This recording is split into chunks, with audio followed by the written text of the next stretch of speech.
오늘 회의에서는 참사 발생 원인과 함께 사전 대비와 사후 대처가 적절했는지 또 당시 지휘부는 무엇을 했는지 여야 의원들의 강도 높은 질타가 예상됩니다. 특히 이상민 행정안전부 장관의 거취 표명 여부에도 관심이 쏠립니다.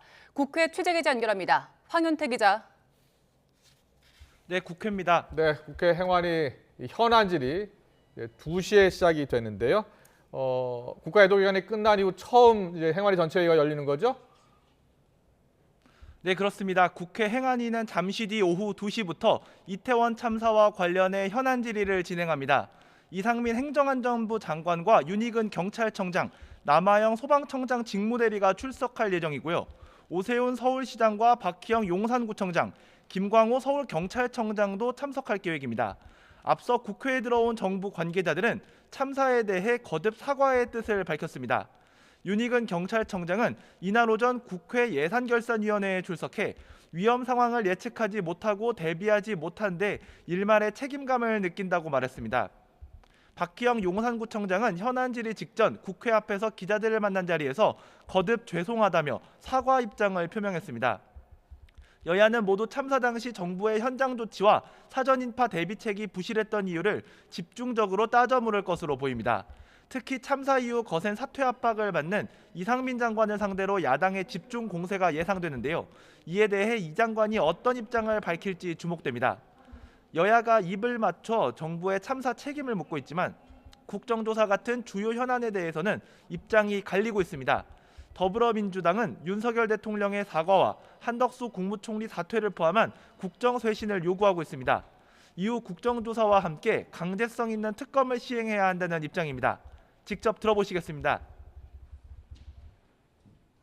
국정조사 역시 강제 조사의 권한이 없기 때문에 결국은 이제 특검을 논의할 때가 됐다는 말씀을 드립니다. 중립적인 특검을 통해서 철저하게 진상을 규명하고 관련자들에 대한 엄정한 문책이 뒤따라야 할 것입니다. 정부의 실정마저 무조건 감싸는 데 급급한 윤핵관들과 여권 인사들이야말로 정쟁을 일으키는 주동자들이고 참사를 덮으려는 방조자들입니다. 반면 국민의힘은 야권의 국정조사 요구를 재난의 정치화라며 책임론 확산을 경계하고 있습니다. 정쟁에 빠져 시간과 예산만 허비할 게 아니라 재발 방지 대책과 시스템 구축에 노력해야 한다고 강조했습니다. 야당의 국정조사 요구에 대해서는 강제력이 없어 오히려 신속한 수사에 방해가 될 뿐이라며 거리를 뒀습니다. 이 부분도 직접 들어보시겠습니다. 수사권도 없는 국정조사로 무슨 진실을 밝히겠다는 겁니까? 누가 상식이고 누가 몰상식인지 현명한 국민들께서 가려주실 거라고 믿습니다.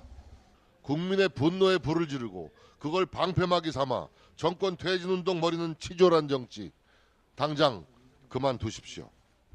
재발 방지 대책에 집중하고 재발 방지 시스템을 구축하는데 이번에는 좀 많이 노력해야 할 것 같습니다. 현안 보고를 앞두고 이태원 참사를 바라보는 여야의 입장이 크게 엇갈리면서 이태원 참사 책임 규명을 둘러싼 정치권 공방은 계속 이어질 것으로 보입니다. YTN은 행안위 현안 질의를 생중계로 전해드릴 예정입니다.